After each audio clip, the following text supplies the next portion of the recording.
Somewhere in the North Atlantic, the year is 1942. A British convoy of 30 merchant ships is pushing through 6-foot swells under a moonless sky. The sailors on deck can't see more than 20 feet in any direction. Below the black water, something is watching them. A German U-boat, running on the surface to recharge its batteries, has spotted the convoy.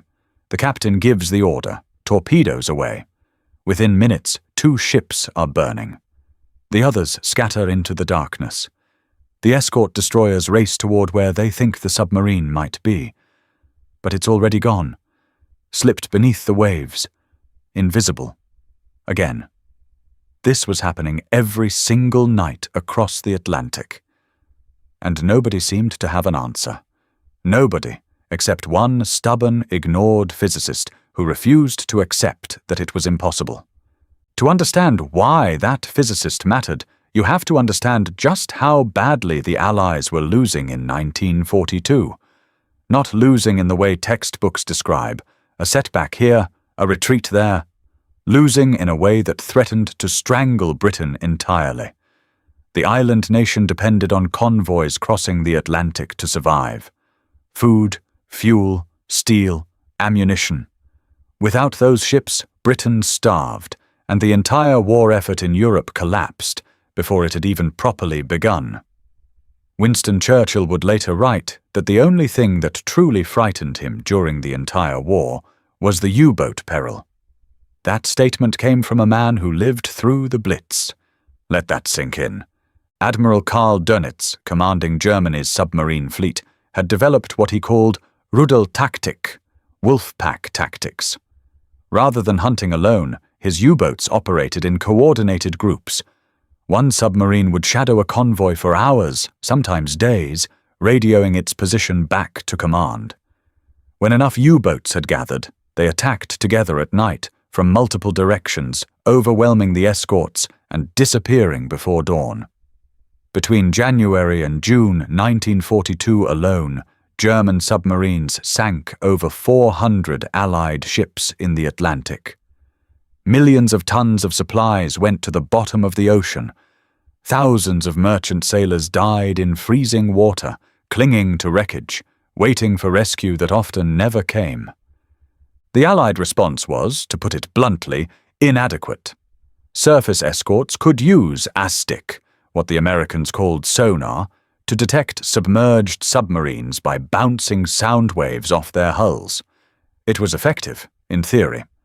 But here was the problem that no one seemed able to solve. U-boats didn't stay submerged. They had to surface regularly to run their diesel engines, recharge their batteries, and crucially, they preferred to attack on the surface at night. A submerged U-boat was slow, barely 8 knots. On the surface, it could make 17. The Wolfpack tactics depended on surface running. And on the surface at night, ASDIC was completely useless. The submarines were invisible. The Allies had radar, but the radar sets available in early 1942 operated on wavelengths of around 1.5 meters. Those sets could spot large targets, ships, coastlines, formations of heavy bombers. But a U-boat conning tower rising 4 feet above the ocean surface, in 10-foot swells, with sea clutter scrambling the signal? It was like trying to find a matchbox in a swimming pool with a flashlight the size of a lighthouse. Coastal Command aircraft, tasked with patrolling convoy routes, were flying thousands of hours and finding almost nothing. Crews were exhausted, morale was eroding, and the numbers kept getting worse. Something had to change. The question was what, and who would be the one to figure it out? His name was Philippe Joubert de la Ferté, but the man who actually built the weapon you need to know about was a physicist named Alan Blumlein, alongside a team working at the Telecommunications Research Establishment, known as TRE, and then there was the critical operational mind who understood how it all needed to work, a group of determined scientists and engineers who had been pushing for something the military establishment kept dismissing as impractical. But to find the real origin of the breakthrough, you have to go back slightly further, to a piece of technology that had been sitting in laboratories for nearly a decade, waiting for someone to understand what it could do. The cavity magnetron. It had been invented in Birmingham in 1940 by John Randall and Harry Boot, two physicists who, at the time, probably had no idea they had just built one of the most strategically important devices in the history of warfare. The magnetron was a device that could generate microwave radiation at centimeter wavelengths, 10 centimeters specifically. This was a completely different world from the meter wavelength radar sets the military had been using. In theory, and this is where it got interesting, centimeter wavelength radar could detect much, much smaller objects. In theory, it might even detect a submarine conning tower in heavy seas.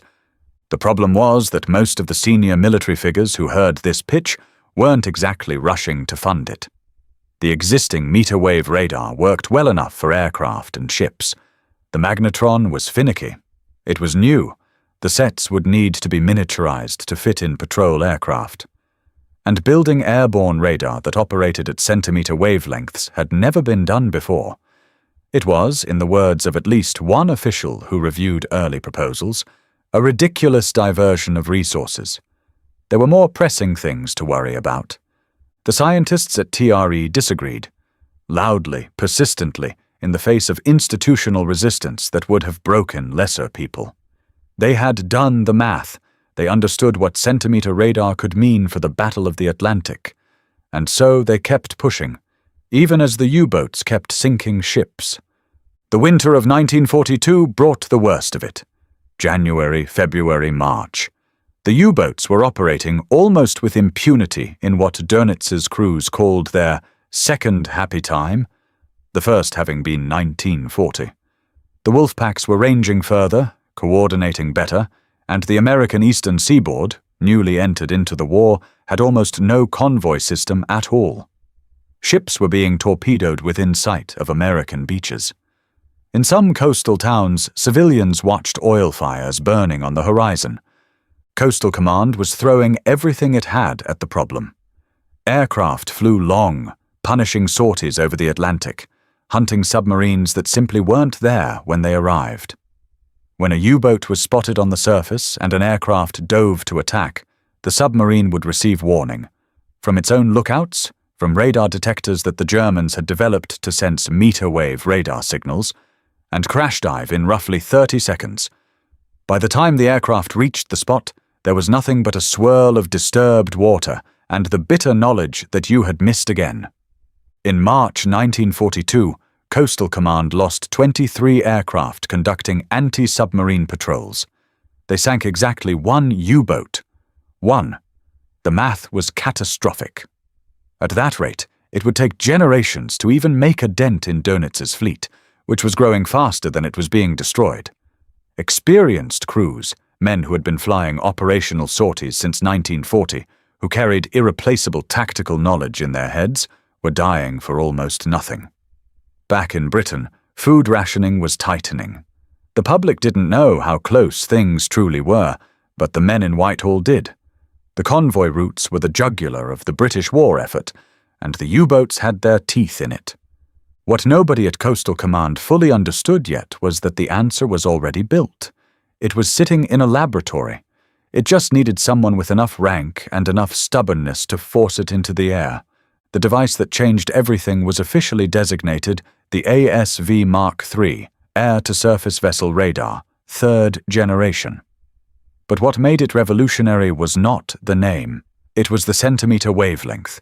10 centimeters, generated by that cavity magnetron, bounced out from an aircraft at altitude, reflecting off anything that broke the surface of the water. And here is what made the difference.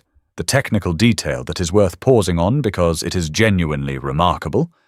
At 10 centimeters, the radar could detect a U-boat conning tower from a distance of roughly 15 to 20 miles, even in sea conditions that completely defeated earlier sets.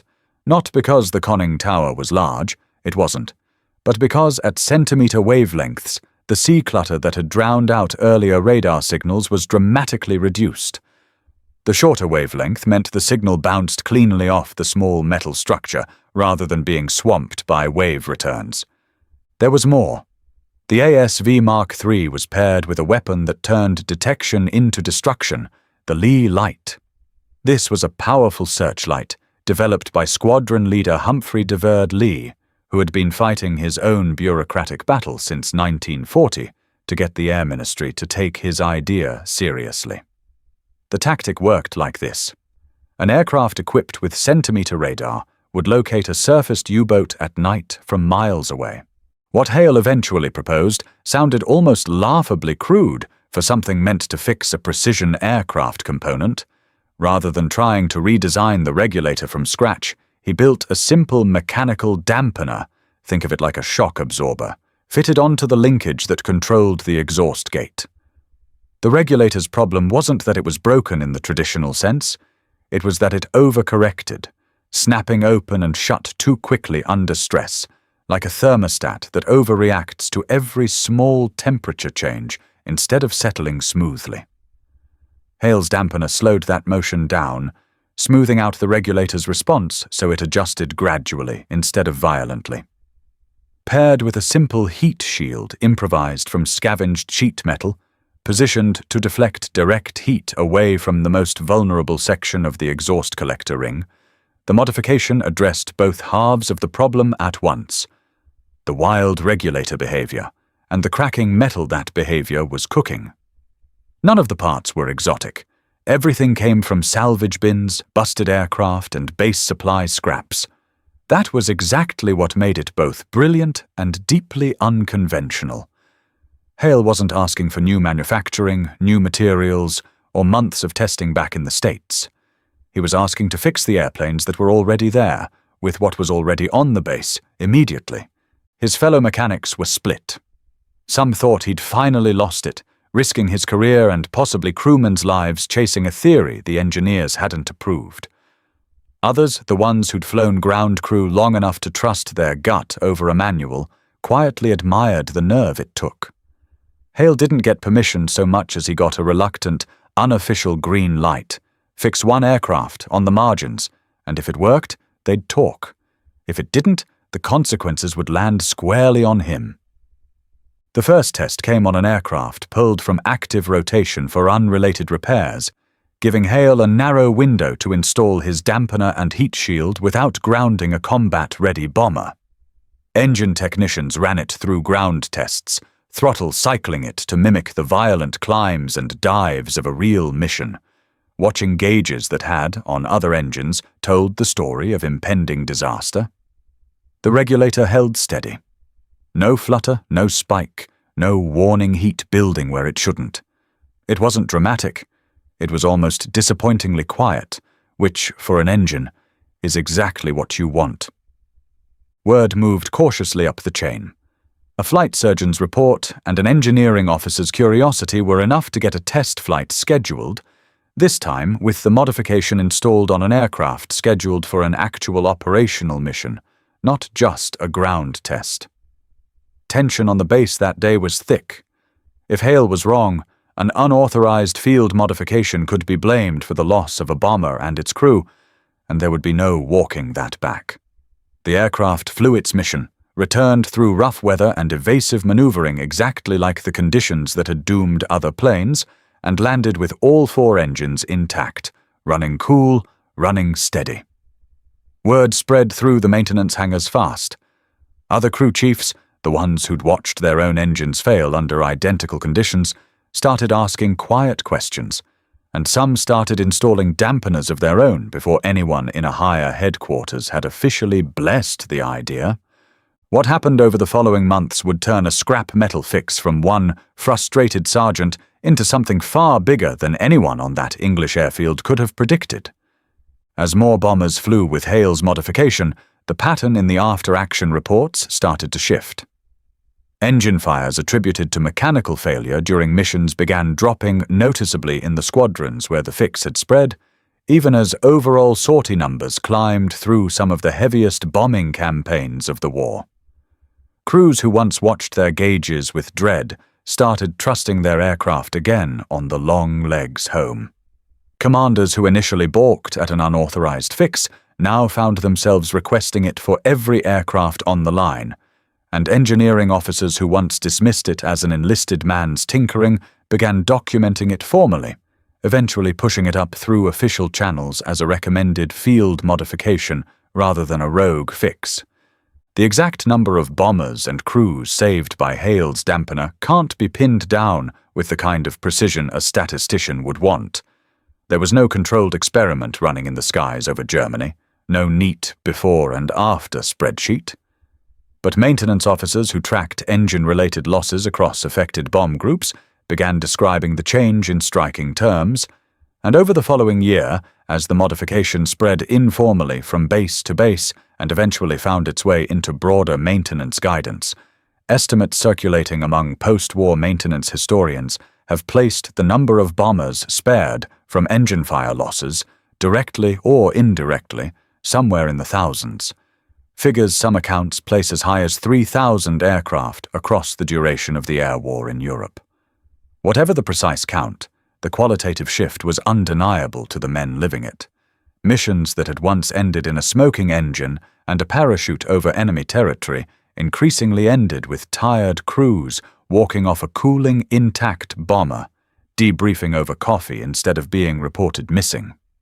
In the years after the war, Hale's modification, refined, standardized, and eventually folded into broader supercharger maintenance procedures, faded into the background the way most unglamorous engineering fixes do. There were no parades for a turbo-regulator dampener. Hale himself returned home, much like millions of other veterans, taking up ordinary work, rarely speaking about what he'd done on that English airfield. He received a commendation buried in his service record, a few lines of gratitude from officers who understood exactly what his stubbornness had been worth, and then, like so many of the war's quiet engineers, he simply faded from public memory. The aircraft he helped save flew on to finish the bombing campaign, contributing to the eventual collapse of Nazi Germany's war industry, while the story of the man who'd kept so many of them in the air went largely untold outside official maintenance archives. It's worth pausing on that fact. World War II is remembered through its generals, its fighter aces, its famous battles, but it was also won, mission by men like Walter Hale, mechanics, riggers, and ground crews working through freezing English nights with lanterns and scrap metal, refusing to accept that mechanical failure was just something you wrote in a report and moved on from. Their ingenuity rarely made headlines, but it kept bombers in the sky and brought young men home to families who never knew how close they'd come to a different ending. If this kind of hidden history interests you, the untold stories behind the machines that won the war, make sure you're subscribed, because there are a lot more of them waiting to be uncovered.